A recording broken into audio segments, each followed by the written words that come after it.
안녕하세요, 여러분. 반갑습니다. 서서 연상되는 국어의 핵심 서영국어 최서연 선생님이에요. 자, 여러분 OT 강의 잘 듣고 오셨나요? 자, 우리가 이제 3학년이잖아요. 곧 있으면은 고등학생이 되는데 국어 과목이 점점 어려워진다라는 생각을 아마도 3학년 때 더욱 하지 않을까 싶은데요. 여러분이 이제 기본적인 이 중학교 과정에서 국어에서 더욱더 심화되는 과정들을 더 이제 고등학교 가서 언어 영역의 형식으로 이제 공부를 하게 되는 겁니다. 그렇기 때문에 중학교 과정도 여러분이 제대로 공부를 해두셔야 된다라는 거, 그것을 지루하지 않게 선생님이 컴팩트하게 강의를 해주겠다라고 OT에서 설명해 줬거든요. 자, 어떤 내용의 강의인지 한번 OT 꼭 듣고 나서 1강 들어주셨으면 좋겠고요. 자, 우리는 어떤 교과서로 공부하는 친구들이 들어야 하는 강의다? 바로 천재, 박, 교과서, 그 중에서 체크 3학년 1학기 교재로 공부를 해보도록 할 겁니다. 천재, 박입니다. 자, 그러면은 우리가 이제 첫 번째 단원을 바로 시작을 해보도록 할 거예요. 자, 첫 번째 단원은 바로 무엇이냐? 문학과 소통이라는 단원입니다. 그 얘기는 문학작품이라는 것은 바로 뭐예요? 네, 문학작품을 사이에 두고 글쓴이, 즉 작가가 말하고자 하는 바를 문학작품에다가 담겠죠. 그러면 독자는 그것을 작가와 만나지 않더라도 문학작품을 통해서 어떻게 합니까? 그렇죠. 함께 무엇을 한다? 소통을 하는 것입니다. 라고 생각하시면 돼요. 그래서 1단원의 제목이 문학과 소통이구나 라고 기억을 해두시고, 자, 괜히 제목을 쓰진 않겠죠. 단원명이 괜히 그렇게 나오지 않겠죠? 그럼 이것을 통해서 우리는 무엇을 공부하고 이런 것들이 시험에 나오는 거구나. 여기선 내가 이런 것들을 알아야 되는구나. 라는 공부 방식을 아직도 모른다면 지금이라도 알아두셔야 합니다. 자, 그렇다면 여기선 무엇이냐? 소통을 하는 건데 어떤 식의 소통을 말하느냐? 바로 이 문학작품을 통해서 우리는 뭐예요? 내용이나 표현을 두고 아름다워. 정말 어떤 그 문학작품 속에 나타나는 삶의 모습이 너무 추하다. 아니면 너무 비장하고 조화롭고 우스꽝스럽고 재미있고 막 이러한 생각들을 해요. 그쵸? 자, 그런 것을 바로 뭐 하느냐? 독자가 느끼는 무엇이라고 하냐면 우리가 이제 공부할 거예요. 심미적 체험이라고 합니다. 자, 바로 이 내용에 대해서 공부를 해볼 겁니다. 문학은 심미적 체험을 바탕으로 한 무엇이다? 소통활동임을 알 거예요. 네, 그걸 우리가 이 단원에서 학습하고자 하는 목표입니다. 그래서 그 문학작품 중에 시를 한번 감상을 해보면서 이 심미적 체험을 하면서 소통을 해보자 라고 생각하시면 될 것 같고요. 그래서 자신이 이러한 심미적 체험을 한 것을 바탕으로 해서 여러분이 이제 그것만 딱 알고 넘어가면 안 되겠죠? 그래서 우리가 뭐 하는 거예요? 학습활동이라든가 수행평가들을 통해서 이렇게 잘 이해했는지 뭐 합니까? 평가를 하죠. 확인을 합니다. 바로 자신의 생각과 느낌을 표현하는 것까지가 바로 1단원의 목표구나 라고 생각하시면 될 것 같습니다. 그러면 전체적으로 어떤 내용이 나올지도 대충 감이 오거든요. 자, 그러면은 우리가 먼저 알아둬야 될 게 지금 보아하니 이 심미적 체험, 이 단어 자체가 지금 뭔가 싶을 거예요. 정확하게 알고 가셔야 되거든요. 자, 심미적 인식과 체험에 대해서 알려주도록 할게요. 자, 심미적 인식과 체험, 이 심미라는 게 무슨 뜻인가 싶을 텐데요. 자, 세상에 존재하는 사물들이 있겠죠. 여러 가지 다양한 사물들이 있어요. 자, 이 사물들의 존재 이유, 의미. 자, 이거를 뭐라고 하냐? 심미성이라고 합니다. 아름다울 미, 그리고 살필 심이다라고 생각하시면 돼요. 살피는 거예요, 살피다. 자, 그러면 아름다움의 차원에서 그것을 살펴보는 건데 그렇게 하면서 어떻게 인식하고 판단하는 게 그럼 무엇이다? 심미적 인식이구나 라고 생각하시면 되죠. 그런데 그것을 체험한다? 그건 또 뭐냐? 이러한 심미적 인식을 하려면 우리는 문학작품 속에서 내용적인 부분에서 그 아름다움을 뭐해요? 느끼기도 하고 그 다음에 표현적인 부분에서 느끼기도 할 거 아니에요? 그래서 문학작품의 내용과 요 표현을 두고 느끼거나 생각하는 게 독자에게 있어서 심미적 체험이 되겠구나 라고 보시면 되는 겁니다. 자, 그렇기 때문에 이 심미, 그러면 선생님 작품 속에서 아름다울 미라면서요 라고 생각해서 요 아름다움, 무조건 뭔가 작품에서 아름다움, 요 아름다움이라는 게 그러면은 굉장히 표현을 잘한 거 막 이런 것만 찾아라? 그거 아니고요. 우리가 뭔가 굉장히 슬프거나 아니면은 그 사람은 정말 힘들었어. 고난을 겪었어. 하지만 그 사람의 삶을 통해서 또 아름다움을 느끼기도 하잖아요. 네, 그런 것들, 네, 문학작품 속에서 느끼는 다양한 여러 가지 생각과 느낌들, 그런 것들을 찾아내는 거, 네, 그것을 단순하게 아름다움으로만 보시면 안 되는 거, 그걸 조금 확인을 해주시면 좋을 것 같습니다. 추함이 될 수도 있고요. 슬픔이 될 수도 있는 거예요. 자, 그러면 문학적 소통 활동이란 무엇인지도 좀 확인을 해볼게요. 요건 선생님이 이야기를 앞에서 잠깐 했었죠. 기본적으로 이 문학적 소통을 하는 것이 이 단원의 목표이기 때문에 여러분이 좀 알아두셔야 됩니다.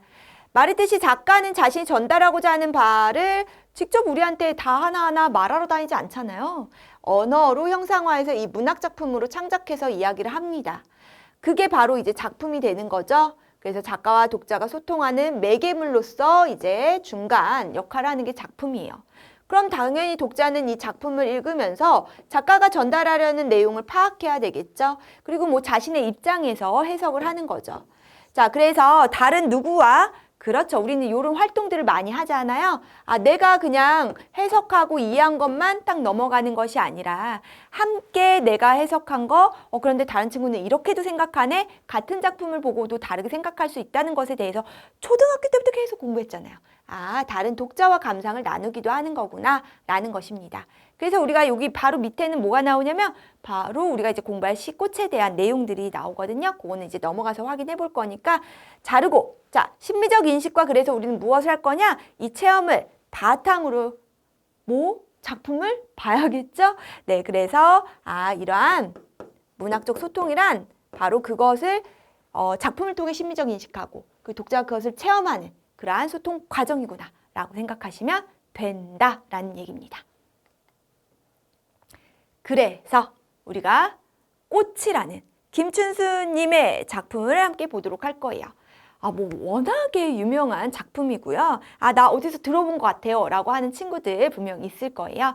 자, 우리 같이 특히나 시 같은 경우에는 선생님 혼자만 그냥 쭉 읽어가면서 말하고 그냥 끝나는 것이 아니라 여러분도 같이 뭐예요? 입 밖으로 한번 꺼내가면서 같이 따라 읽는 것이 중요해요. 왜? 시라는 특징이 운율 그리고 그러한 어떤 심상 이런 것들을 직접 이제 말을 하면서 가락이라든가 이미지 같은 것들을 떠올릴 수가 있기 때문입니다. 자, 그래서 김춘수님의 꽃이라는 작품 함께 볼 건데요. 어떤 본질 같은 것들을 추구하는 어떤 대상의 본질을 추구하는 작품들을 많이 쓰신 분이다 라고 생각하시면 될 것 같고요. 작품을 한번 먼저 읽어본 뒤에 하나하나 설명을 좀 해보도록 하겠습니다. 자, 내가 그의 이름을 불러주기 전에는 그는 다만 하나의 몸짓에 지나지 않았다. 내가 그의 이름을 불러주었을 때 그는 나에게로 와서 꽃이 되었다. 내가 그의 이름을 불러준 것처럼 나의 이 빛깔과 향기에 알맞은 누가 나의 이름을 불러다오. 그에게로 가서 나도 그의 꽃이 되고 싶다. 우리들은 모두 무엇이 되고 싶다. 너는 나에게, 나는 너에게 잊혀지지 않는 하나의 눈짓이 되고 싶다. 라고 해서 총 4연으로 이루어진 시군요. 자, 그렇다면은 1년부터 이제 하나하나 우리가 뭐 해야 되겠어요? 함축적 의미들, 그 다음에 운율을 어떻게 살리는지 이런 것들, 시의 기본적인 특징이잖아요. 이런 것들 한번 살펴보면서 소통을 한번 해봅시다. 여기서 중요한 건 무엇이다? 심미적으로 인식하고 그것을 체험해 보는 거다라고 했었죠. 그걸 기억하시면서 그냥 시의 내용부터 우선 파악을 해봐야죠. 그래야 인식하니까. 자, 내가 그의 이름을 불러주기 전에는 그는 다만 뭐예요? 하나의 몸짓에 지나지 않았대요. 그러니까 이 얘기는 뭘까? 뭔가 내가 그의 이름을 불러주어야만이 그가 뭐가 되나 보다 라는 생각이 들죠. 그렇다면은 주체, 뭔가 인식해야 할 주체는 바로 나예요. 그쵸? 그 주체는 나인 거고 그 다음에 그의 이름을 불러주기 전에는 했어요. 그러면은 그는 내가 인식할 대상인 거구나. 그 대상이에요. 자, 그런데 그 대상을 뭐 하는 거? 이름을 불러주기 전에는 뭐밖에 지나지 않아요? 그는 다만 하나의 몸짓에 지나지 않았다라고 표현을 했습니다. 자, 그는 다만 하나의 몸짓에 지나지 않았다라는 것은 이제 뒤에 내용을 봐야 되겠지만은 내가 그의 이름을 불러주니까 어떻게 된 거예요? 그는 나에게로 와서 이게 됩니다. 바로 꽃이 된 거예요. 그 얘기는 뭐야? 아, 이름을 불러주니 걔가 꽃이 돼. 아, 그러면 뭔가 의미 있는 존재가 되었구나, 그 소리입니다.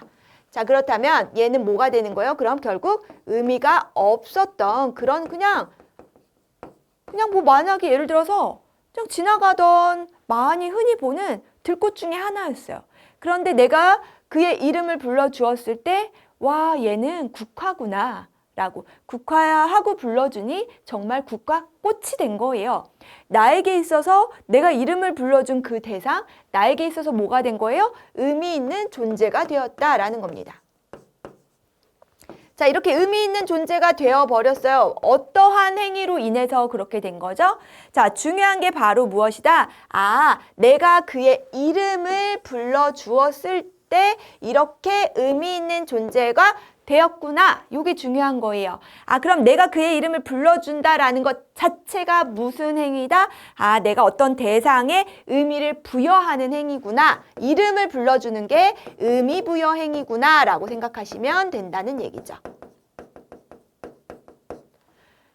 여러분이 만약에 여자친구, 남자친구가 있어. 그런데 예전엔 그냥 여사친, 남사친이었어. 하지만 내가 그의 이름을 불러줘요. 아, 왜? 여자친구, 남자친구라는 내가 좋아하고 사랑하는 존재가 됐어. 그렇게 되면 그때는 어떻게 돼요? 네, 서로만의 뭔가 애칭이 생기겠죠. 만약에 어른들 같은 경우에는 자기야, 아니면 누구누구 해가지고서는 애칭을 부를 거 아니에요. 네, 선생님 차마 입 밖으로 꺼내고 싶지 않아서 말 안 하는 거예요.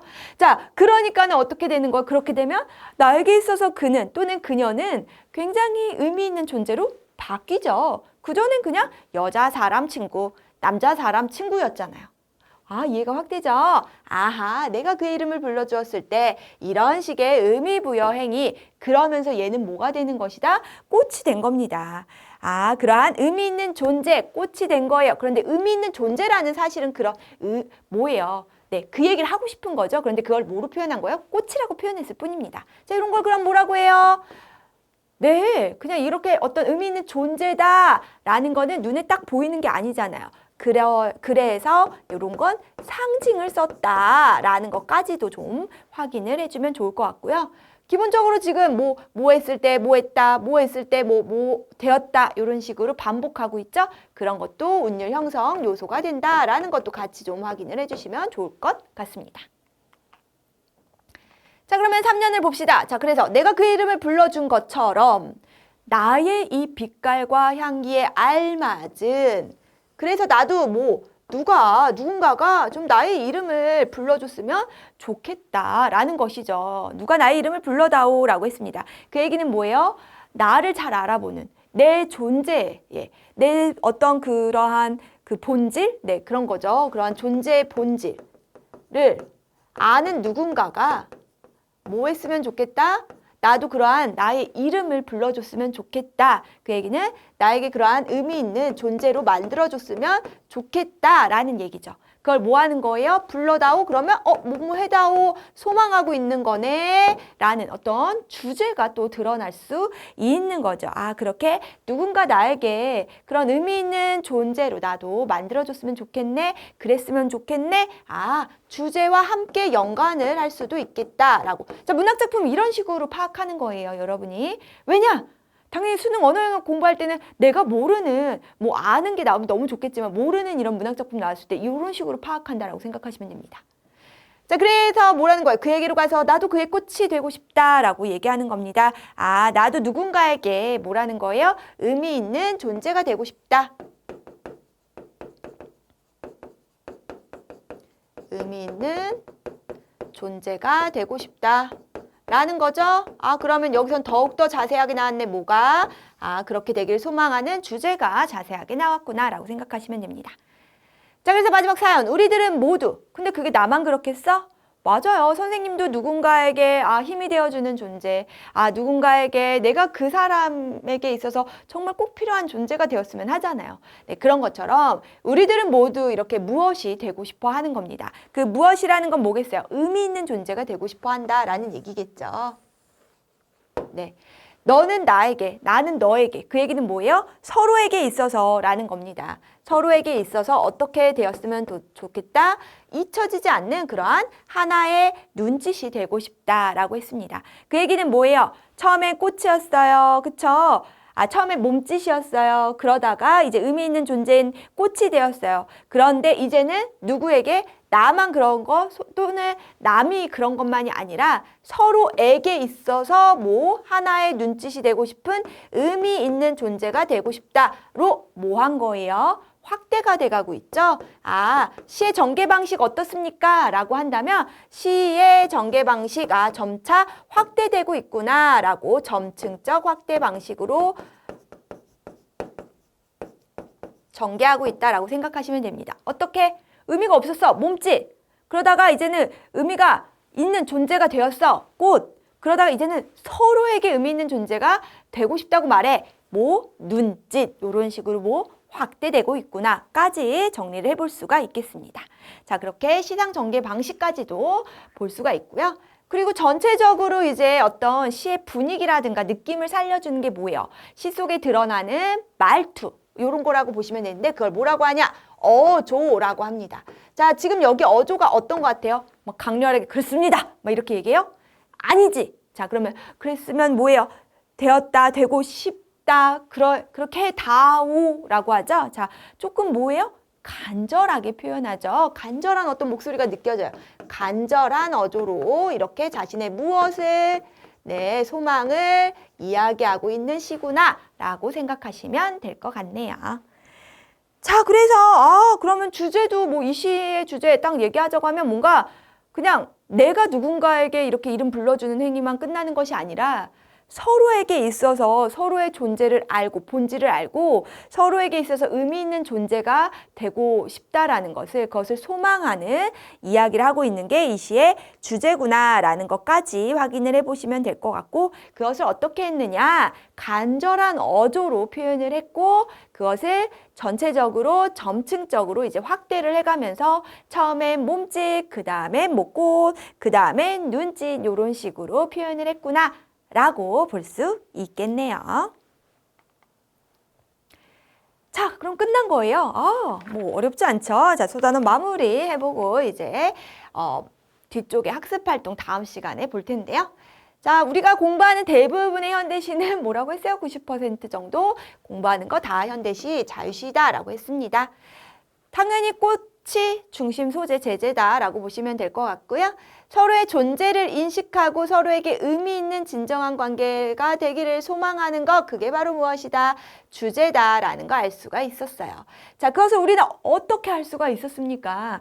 내용과 어떤 표현을 통해서 한 거예요? 심미적으로 인식한 거예요. 그래서 주제까지도 한 거? 소통을 하게 된 겁니다.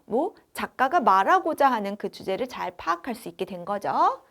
그러니까 사실 그거를 한 거예요? 잘 우리가 내용이나 표현 등을 잘 확인을 하고 이해하는 거. 그걸 조금 어려운 말로 심미적 인식한 거다. 체험한 거다라고 표현했다고 생각하시면 됩니다. 자, 특징 간절한 어조로 소망을 드러내고 있죠. 의미 있는 존재를 꽃으로 상징했다라는 것도 확인을 했고요. 의미를 점층적으로 확대하며 시상을 전개했다고 했습니다. 맨 처음에 그냥 아무 의미가 없는 몸짓이었어요. 그러다가 내가 이름을 불러주니 꽃이 되었고요. 그러다가 이젠 서로에게 있어서 눈짓이 되었다라고 시상 전개했다고 했습니다. 자, 시의 짜임을 보면 총 4연으로 이루어져 있었습니다. 첫 번째 연에서는 내가 그 이름을 부르기 전에 그와 나의 관계가 어떠했는지, 그 다음에는 내가 그 이름을 불러주었을 때 그와 나의 관계, 그리고 이제는 나도 누군가가 나의 이름을 제대로 내 본질을 파악하면서 불러줬으면 좋겠다라고 소망을 하고 그렇게 서로에게 잊혀지지 않는 존재가 되고 싶다라고 이야기하면서 마무리를 지었죠. 자, 그렇다면 그러한 이름 부르기의 의미가 무엇이냐라는 것, 결국에는 존재를 인식하기 전에 무의미한 존재, 바로 하나의 몸짓에 불과했어요. 하지만 이름을 부름으로 인해서 존재를 인식하고 의미를 부여하고 진정한 관계를 맺게 되죠. 그것을 바로 무엇이라고 하냐? 아, 그는 꽃이 된 거죠. 그래서 꽃이 되고 이제는 같이 함께 뭐 한 거예요? 어머, 이상하게 썼네. 꽃, 그 다음에 하나의 눈짓. 네, 서로를 이제 함께 인식을 하는 거니까 하나의 눈짓이 됩니다. 그렇게 본질을 인식한 후에 의미 있는 존재가 되었다. 그게 바로 무엇? 이름 부르기다 라고 생각하시면 되죠. 자, 이렇게 시어에 함축적, 상징적 의미가 담겨 있었습니다. 바로 몸짓은 의미가 없는 존재다. 하지만 꽃이나 무엇이나 눈짓 같은 경우는 바로 무슨 존재? 당연히 반대, 의미가 있는 존재다라는 거 알 수가 있었고, 그리고 내 빛깔과 향기에 알맞은 이라고 표현했었죠? 아, 그러한 존재의 본질, 그리고 나를 알아주는 거니까 개성적인 어떤 가치, 이런 걸 뜻하는구나 까지도 여러분이 네, 작품을 보면서 잘 심미적 체험을 하셨어야 되겠죠? 네. 자, 그래서 이 시에 나타난 화자의 소망은 결국 무엇이다? 의미 있는 존재와 무엇을 맺고 싶다. 그렇죠. 진정한 어떤 관계를 맺고 싶다. 라는 얘기겠죠. 나의 본질이나 나의 어떤 가치를 아는 그러한 진정한 관계를 맺고 싶다. 서로에게 있어서 그 얘기입니다.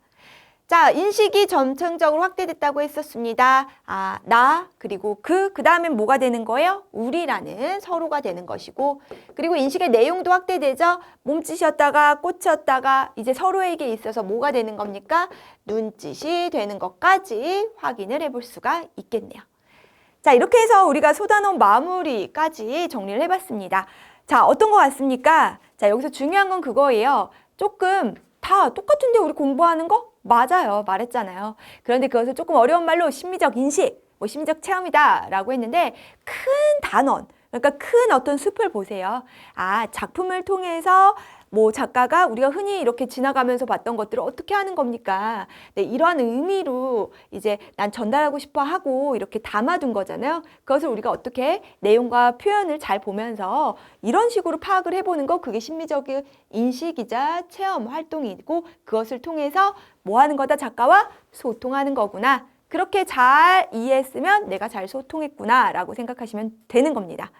그래서 다음번에 학습활동 통해서 조금 더 이 심미적 인식과 체험에 대해서 자세하게 알아보도록 할게요.